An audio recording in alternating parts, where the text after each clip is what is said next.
This is the 2024 Chevrolet Equinox EV. Is it worth every penny?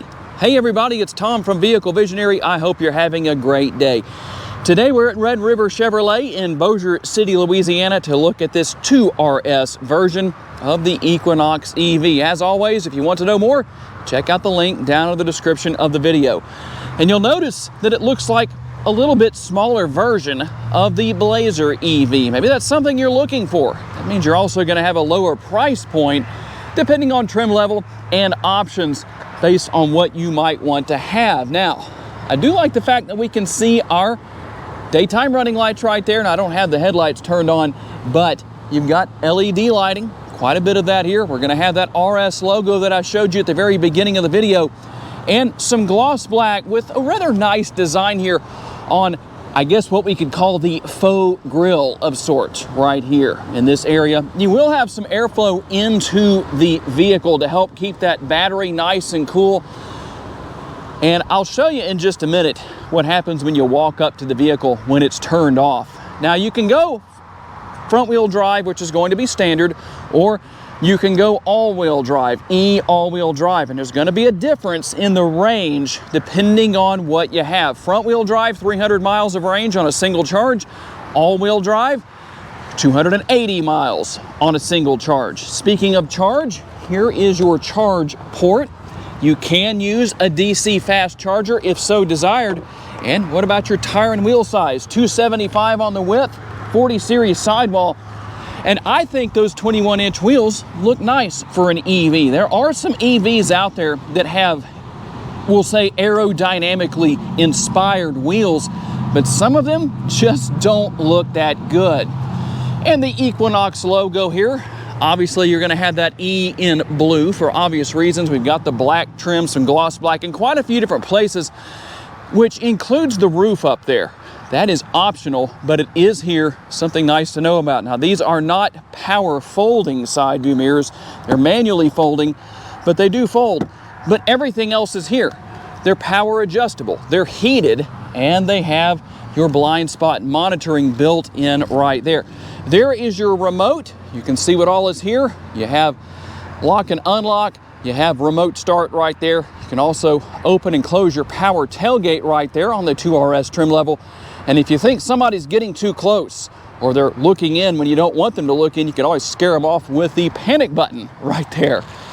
This model does not have a sunroof, but it does have the roof rails up there. Everything finished off as far as the roof goes by the nice rear roof spoiler back here. Not only does it look nice, it's also functional. Channeling air over this rear window when you're driving down the road keeps it clean, in motion at least. We'll also have the rear window wiper for obvious reasons, and we'll finish things off here again, that Equinox logo back here, the RS or Rally Sport logo for those who aren't sure of what that means. And we do have our sensors. We didn't talk about them being on the front, but they are there just like they are here on the rear, one on each side, to help with your safety features. There's a lot going on here. Let's talk about those numbers that I know a lot of you are very interested in. And because it's here, I might as well go ahead and show it to you. But here is the release for the hood. I'm not going to call it a frunk or a front trunk because, well, it's not one. But you can pull on that twice, or need to pull on it twice, to make it possible to open the hood, we'll call it. Notice it's not really a front trunk. That's why I say it that way. But you do get to see some of the inner workings as far as what's going on here with this model. And there are a couple of different numbers depending on whether you go front-wheel drive or all-wheel drive. You're looking at 210 horsepower and 242 pounds-feet of torque if you go front-wheel drive. And if you need a little more horsepower and torque, you can go all-wheel drive, which will take you up to 290 horsepower and 346 pounds-feet of torque on a DC fast charger. You can gain 70 miles of range in as little as 10 minutes. And how about those all-important MPGEs? We're looking at 117 city, 99 highway, 108 combined, and 31 kilowatt hours for every 100 miles driven. And you have the flush-mounted door handles that are going to be here for obvious reasons. Aerodynamics, very important to any EV. When you push the unlock button, those handles will pop out and be presented to driver and passengers. And as I mentioned earlier, you do have a power tailgate right here. So I'm going to push the button right there. You can use the button on the remote. You can also use the button in the interior. 57 cubic feet of cargo space. I have those rear seats folded flat because I know a lot of you like to see how things look that way. There is a 12-volt power outlet right there if you need to use that. And there's only one side that has cargo lighting. I would like to see that on both sides. It just seems so simple to add that, but not necessarily a big deal. A little bit of cargo space behind the fender well, at least on the passenger side over there. You could actually use this area if you wanted to. It just doesn't have the little area that's kind of the well right there of sorts, where it's a little bit lower.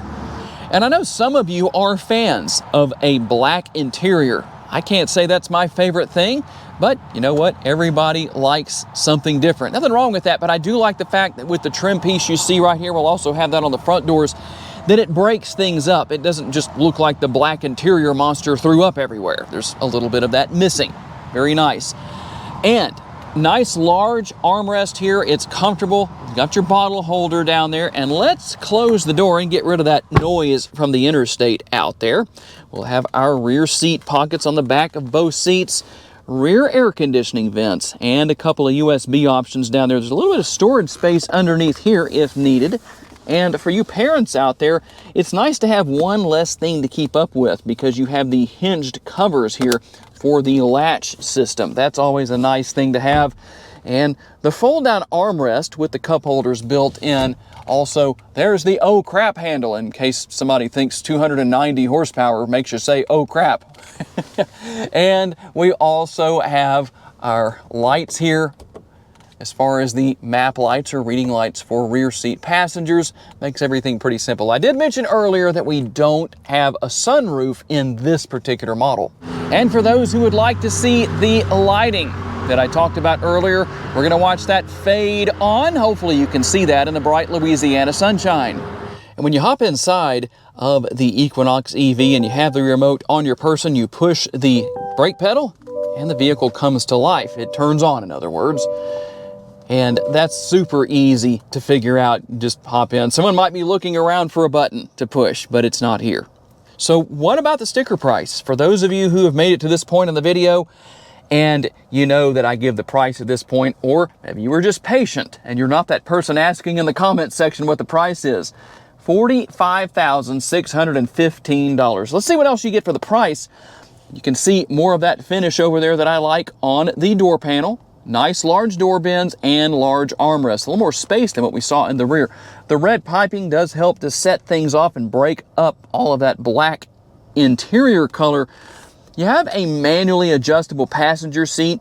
It's heated but not ventilated. You do have a power adjustable and heated driver's seat. Over here we'll have all the controls for our side view mirrors, opening and closing windows, lock and unlock. Also, you'll see similarities here to what we have with the Blazer EV if you've looked at that.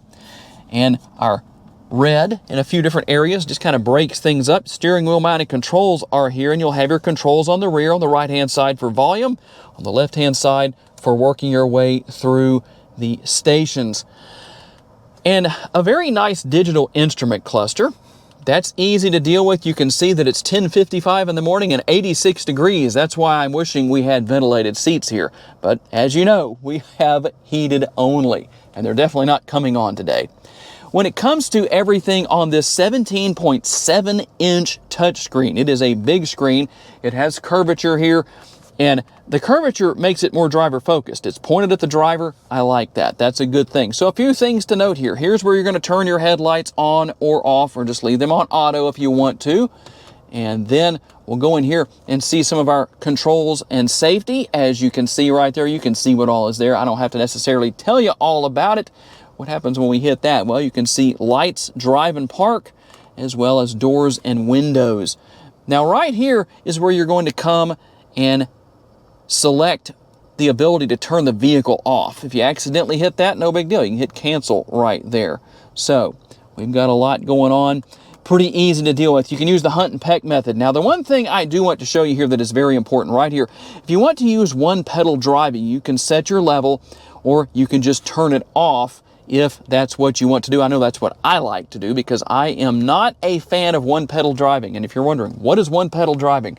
When you take your foot off the power pedal, the vehicle automatically starts to brake itself or slow down, and the brake lights do come on when that happens, whether your foot's on the brake or not. The brakes still work in the conventional manner. You can still use them, but the point to that is really to use kinetic energy to keep the charge capacity up. And with our screen here, you do have wireless capabilities for your cell phone, and that's easy to deal with. You have Google Assistant, Google Maps, all of that is going to be here. There's so much. I'm not going to take time to show you everything, but we'll go into charging right here. You can charge later, you can charge now, you can see how much charge capacity you have over there, and you can see how long it would take to be at 100%. And so there is that. You can also, we'll have to open things up here, but you can find out more about what's going on. As far as if you need to know where your charging stations are, you can create a schedule. You can just go into settings and do quite a bit more right there with notifications and everything that you can see.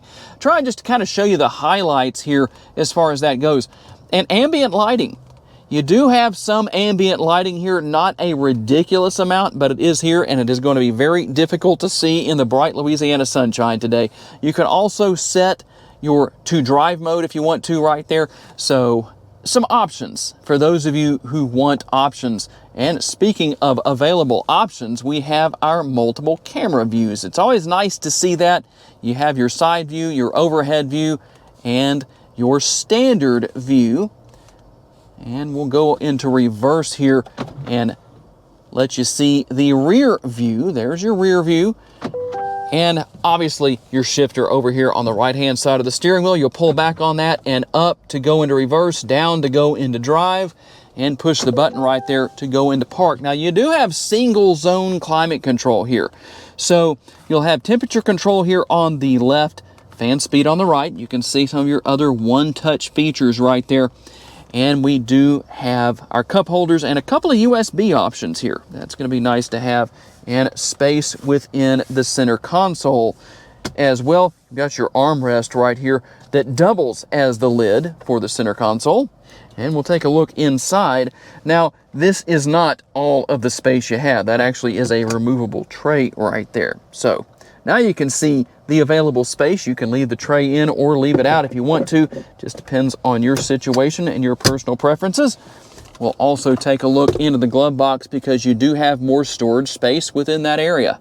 And real quick, because I know a lot of you like to know what kind of safety features you have here, we'll go into settings. Well, I say we'll go to the right place. There we go. Let's get Tom to select the right thing. And you have your collision detection systems. So you can go with your alert type and make changes there. You have automatic emergency braking, front pedestrian braking.